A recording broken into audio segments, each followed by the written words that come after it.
Imagine a parent looking at a child's drawing and saying, "You are such an amazing artist." On the surface, it sounds incredibly supportive, but inside the child's mind, a subtle panic often sets in. The moment a child is labeled as inherently smart or special, that compliment becomes a standard they have to maintain. Compare that to a parent looking at the same drawing and saying, "I see you spent a lot of time working on the colors."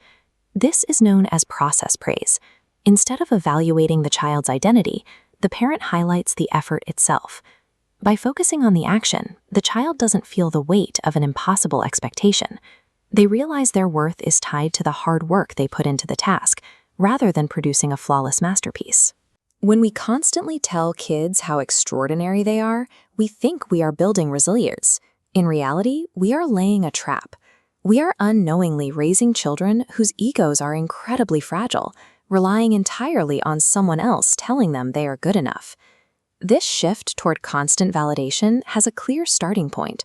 In the 1970s, Western parenting philosophy adopted the belief that building self-esteem would directly determine a child's later success and happiness. Over the following decades, researchers documented a specific trend. Youth narcissism levels rose, accompanied by an intense fear of failure. Children weren't becoming more confident, they were becoming anxious. Psychologists identify a specific behavior driving this trend: parental overvaluation. This occurs when parents treat their child as God's gift to the world, operating under the compulsion to ascribe perfection to them while ignoring their shortcomings. These parents use inflated praise, calling a standard drawing incredibly amazing. This vocabulary forces the child to constantly measure themselves against an absolute metric. Showering a child with extreme compliments doesn't give them a sturdy sense of self. It breeds a fragile superiority complex, leaving them desperate for the next hit of external approval just to feel okay. To see exactly how praise affects motivation, we have to look at a series of psychological studies conducted at Stanford University. Developmental psychologist Dr. Carol Dweck wanted to know if praising a child's intelligence could actually backfire. Her team took a group of fifth graders and gave them a set of IQ test problems. Most students did well. Then researchers divided the kids into two groups. They told one third, "You got a really good score. You must be smart at this." They told another third, "You got a really good score. You must have tried really hard." The researchers then offered the students a choice: try a challenging new task where they might make mistakes but would learn something, or stick with an easier task. The vast majority of the students praised for their effort chose the hard task, but the students praised for being smart overwhelmingly chose the easy option. They wanted to keep their smart label. This chart outlines the results of the final phase. When the researchers forced all the students to take a much harder test, the kids praised for being smart saw a massive drop in their performance. Worse, when asked to anonymously write down their scores, almost 40% of the intelligence-praised students lied and reported a higher number. Praising their inherent intelligence turned these children into risk-averse individuals. They lost their motivation, avoided a challenge, and were willing to deceive others just to maintain the illusion of being naturally gifted. The way a child receives a compliment depends entirely on their existing self-esteem. When a child who already feels highly confident receives inflated praise, they embrace it.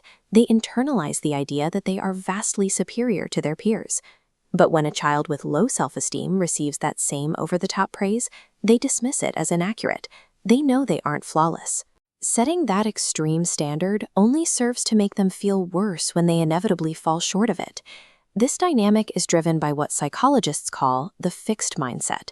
This is the belief that a person's intelligence and talent are permanent traits carved in stone at birth, rather than muscles that can be developed over time.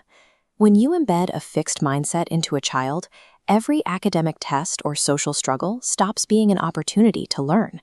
Instead, it becomes a direct, terrifying threat to their core identity. To build actual resilience, parents have to shift their vocabulary away from praise, which relies on external judgment, and move toward encouragement, which relies on inspiration.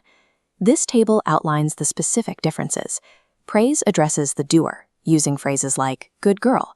Encouragement addresses the deed, saying, "I appreciate your help." This separates their worth from the outcome. By shifting your language, you shift the child's locus of control. Praise asks, what do others think? Encouragement asks, what do I think? Utilizing process-based encouragement frees children from the exhausting, lifelong pursuit of trying to win external validation. We can see how powerful this psychology is by looking at a high school in Chicago. Instead of giving students failing grades, the school decided to give them the grade not yet. Adding the word yet to a failure reframes the narrative from a final, permanent judgment to a temporary point on a learning curve. This diagram illustrates the psychological chain reaction. Using the word yet directly instills high hope and creates a growth mindset. That internal belief naturally leads to higher self-efficacy and ultimately enhanced performance. Emerging research suggests that healthy self-esteem is built indirectly through warm relationships and genuine interest in a child's experiences.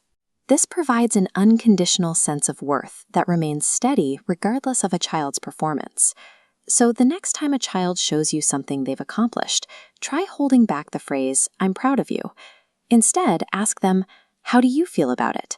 Letting them answer that question is how true, internally driven confidence is built.